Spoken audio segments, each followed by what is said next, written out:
pour moi d'être avec vous et de partager ensemble la bonne nouvelle du royaume. Que Dieu vous bénisse. Soyez dans la joie, réjouissez-vous, soyez chez vous. Je crois que la nouvelle elle est bonne. Si on est là, c'est qu'elle est bonne. On va passer un moment agréable ensemble ce soir et puis demain aussi pour parler de quelque chose de très spécial et très important que je vous inviterai à prêter une attention particulière afin de voir se réaliser dans vos vies le projet de Dieu. Vous voyez, c'est un temps de partage et nous allons donc, je crois pour ma part, gagner beaucoup en Jésus-Christ de Nazareth. Donc, pour ceux qui sont là, qui me connaissent, qui ne me connaissent pas, je m'appelle Kassi Aka Philippe et mon nom prophétique c'est Élie, le prophète Élie. Alors, je suis le modérateur de la communauté du Mont Carmel et je suis donc ici dans ce quartier d'Angré. Je suis l'initiateur de cette école de la foi, dont je pourrais vous donner quelques détails tout à l'heure. Pour l'heure, je voudrais vous dire que je suis père de 4 enfants, mariés. Une école. Vous savez c'est qu'une école? C'est un lieu d'apprentissage. On apprend à acquérir quelque chose. On parle d'école de la foi, donc une école pour acquérir la foi. Nous verrons tout à l'heure ce que c'est que la foi. Vous avez répété avec le frère la définition de la foi. Et nous comprendrons pourquoi c'est nécessaire d'avoir cette foi-là en tant qu'enfant de Dieu pour pouvoir réussir dans toutes nos activités et surtout dans nos affaires. Le thème, c'est découvrir les immenses trésors qui nous sont donnés depuis le jour de notre baptême. Le principal, c'est d'amener des chrétiens qui sont baptisés, souvent au nom de Jésus, ou qui fréquentent l'église, mais qui n'arrivent pas à exercer leur foi devant les situations qui se présentent à eux ou à elles. Voyez, celui qui est baptisé au nom de Jésus, normalement il est incorporé à Christ et devient une seule personne avec lui. Il peut dire comme Saint Paul, ce n'est plus moi qui vis, c'est Christ qui vit en moi. Et si c'est Christ qui vit en toi, tout pouvoir lui a été donné dans le ciel et sur la terre. Donc le chrétien qui est baptisé, ou le chrétien qui fréquente l'église, devait bien pouvoir exercer une telle puissance sur les choses de la nature que tous ceux qui le verront rendent gloire à Dieu. Mais qu'est-ce que nous constatons aujourd'hui? Beaucoup de personnes sont chrétiens, malheureusement, ce sont les sorciers qui les attaquent. Ce sont les marabouts qui les détruisent dans leurs affaires. Pourtant, ils vont les dimanches à l'église. D'autres sont baptisés, confirmés, mariés. Voyons, on se pose la question, où se trouve le problème? Est-ce que c'est la religion qui n'a vraiment pas de sens? Où se trouve le problème? Vous voyez, quand moi j'ai pris le temps de prier, je demande au Seigneur quelle est la solution qu'on peut vraiment trouver. Parce qu'en écoutant les frères et sœurs, c'est quand même lamentable de voir que les personnes sont baptisées et que les sorciers sont en train de les bouffer, que leur affaire est totalement aplatie, que leur, je dirais, d'autres n'arrivent pas à se marier, d'autres n'arrivent pas à faire des enfants. Mais alors, pourquoi? Qu'est-ce qui ne va pas? Vous voyez, on est arrivé à la conclusion que les uns et les autres n'ont pas encore cette foi ardente qui permet à celui qui est chrétien d'être victorieux. Ah, je dis Seigneur, merci. Merci de m'avoir donné cette révélation. Parce que moi, je ne comprends pas. Pour moi, tel que j'ai vécu ma foi, ma vie dans le Seigneur et la foi que j'exerce, je ne peux pas comprendre que le chrétien ne soit pas toujours vainqueur. Quand le Seigneur a révélé ça, je dis alors, Seigneur, c'est qu'après le baptême, après la confirmation, après le mariage, et même après la consécration, on peut être un prêtre, on peut être évêque, sans pouvoir exercer cette foi ardente qui fait de nous des vainqueurs. Et c'est alors que j'ai pris la ferme décision d'engager cette école. Ah, je peux vous dire que depuis l'année passée que nous avons engagé cette école, nous voyons les signes de la part du Seigneur. Vous voyez, les premiers signes ne sont pas d'abord la bénédiction, mais c'est la transformation de vie. Des personnes qui n'avaient pas l'assurance, des personnes qui avaient peur, des personnes qui ne savaient pas exactement quelle orientation donner à leur vie, qui arrivent à s'éveiller maintenant, à prendre le dessus. Quand j'ai vu ces choses, j'ai dit, mais Seigneur, merci. Je crois que c'est là la solution. Vous voyez, qui n'ont plus peur. Et vous allez voir dans le cheminement, 4 vérités que j'ai fait sortir de là, que j'appelle les 4 vérités fondamentales. Qui te permettent de rassurer que Jésus habite en toi. Et qu'avec lui, tu peux marcher et avancer dans la vie maintenant. Donc, voyez, l'objectif que nous poursuivons, c'est qu'au sorti de cette école de la foi, tu sois une personne qui est enracinée sur Jésus, sur le roc. Le vent viendra, la tempête soufflera, mais aucun mal ne pourra t'atteindre. C'est toi qui régneras. Et tout ce que tu entreprendras au nom de Jésus marchera pour la gloire de son Seigneur. Et nous avons dit que cette école, pour cet objectif, se décline en 3 grandes parties. Les objectifs que nous voulons atteindre au travers de cette école de la foi, 1, c'est que vous arrivez à connaître. Voilà, les réalités spirituelles. Donc connaître les réalités spirituelles qui tournent autour de notre vie chrétienne. Alors voyez, on peut être chrétien et ne même pas savoir qu'on a un esprit qui vit dans le monde spirituel. Alors on demande, mais esprit, moi je ne sais pas de quoi il s'agit.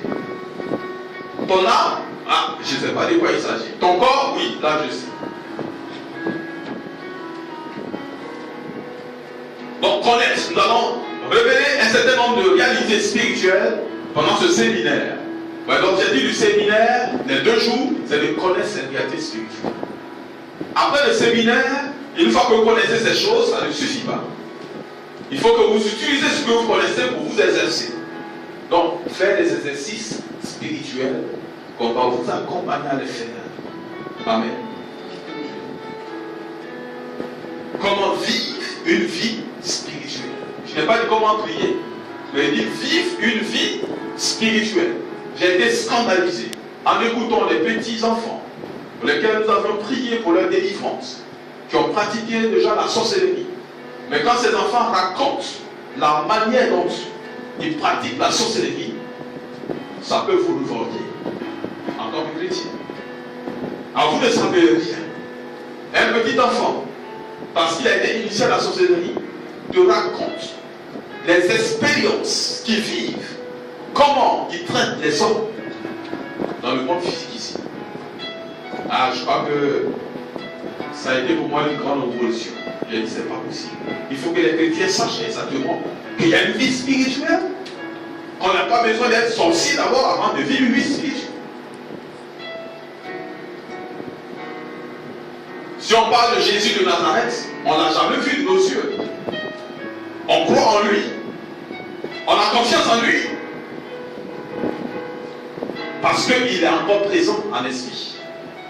Et nous le savons qu'il est encore vivant au milieu de nous. Deuxième objectif de l'école de la foi, c'est s'exercer.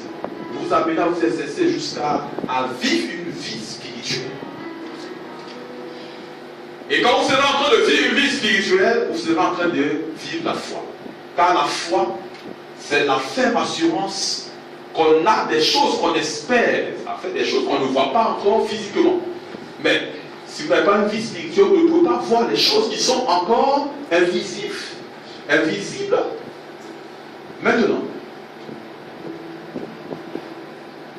petit enfant me disait un jour que ils utilisaient l'utérus d'une femme pour puiser leur eau dans le puits. En fait, le pot qu'on prend pour puiser l'eau, c'est l'utérus d'une femme qu'on a utilisé pour faire ce travail-là. Et pour tout le temps que son utérus était accroché à cette corde-là, elle ne pouvait pas faire d'enfant. Vous voyez? Et quand vous allez bien fouiller, cette femme chrétienne.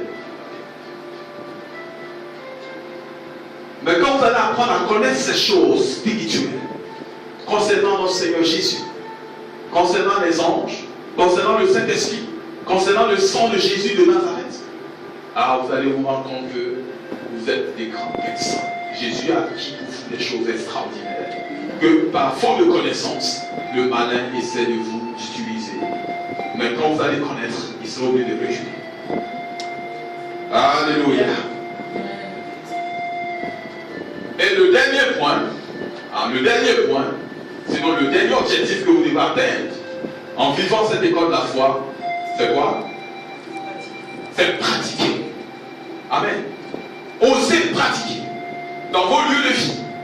Au travail, l'on doit savoir que tu es un chrétien et qu'il veuille faire tout ce qu'il veut, il ne peut rien le faire. Amen.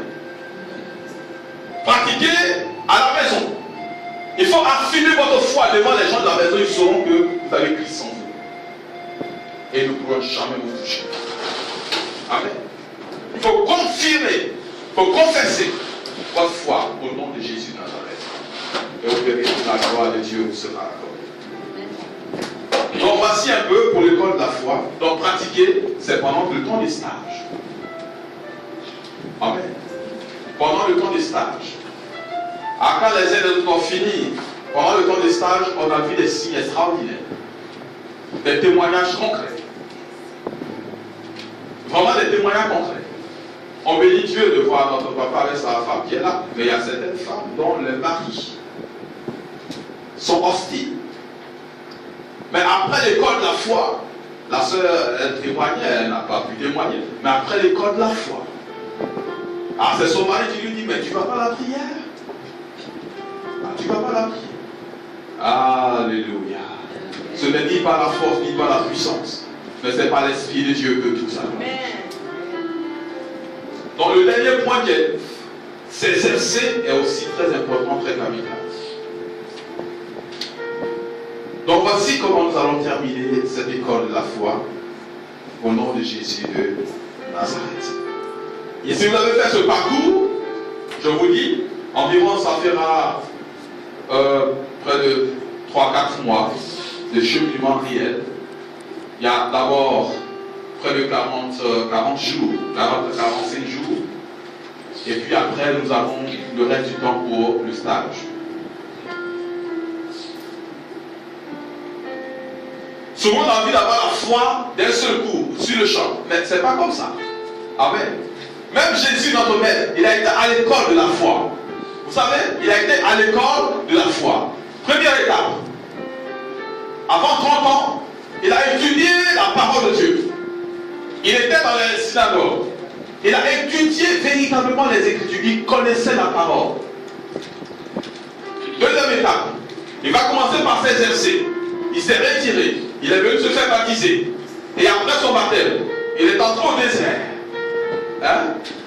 Et après, lorsqu'il est sorti du désert, il a dit maintenant l'onction de Dieu est sur moi. Il n'a pas fait un jour. Il n'a pas fait 10 jours. Mais il a fait combien? 40 jours. Apparemment, on est pressé.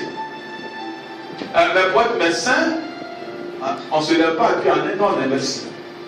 Vous ne pouvez pas aller à l'école de la foi et vous précipiter. Non. Je vous demanderai de tenir ferme jusqu'au bout. Si vous avez la foi, et vous pouvez être capable de déplacer les montagnes. Aiguisez-vous pour avoir cette foi au nom de Jésus de Nazareth. Si vous prêtez attention, Jésus, il a commencé par connaître. Deuxième, il s'est exercé dans le désert. Et troisième, quand il est sorti du désert, qu'est-ce qu'il a commencé à faire? Il a commencé à pratiquer sa foi. Amen. Il a commencé à pratiquer sa foi. Il a rencontré, quand il est sorti du désert, après avoir sur la montagne de béatitude, après avoir annoncé la bonne nouvelle, quand il est descendu, il y a un être qui est venu, il dit, je sais que si tu veux, tu peux me guérir. Jésus lui a dit, sois guéri. Ah, il a commencé non seulement à guérir les malades, à donner la vue à des aveugles, à ouvrir les oreilles des sourds, à arrêter le sang qui saignait de la femme qui saignait depuis 12 ans. Il a ressuscité même des morts. La foi qui va être enracinée en toi va faire de toi une nouvelle personne. Ceux qui te connaissaient ne te connaîtront plus jamais. Par ta façon de parler, par ta façon d'agir, par ta façon de regarder, de faire les choses, tu ne seras plus jamais la même personne. Tu n'as pas besoin de quelque chose d'autre. Ce dont tu as besoin, c'est la foi. Tout ce dont tu as besoin, c'est la foi. Je dis bien, c'est la foi. On pratique souvent, mais de façon aléatoire. Maintenant, tu vas à l'école pour bien apprendre et pratiquer durant toute ta vie sur la terre des hommes la foi et surtout la foi en Jésus-Christ de Nazareth. Alors que Dieu vous bénisse et que Dieu vous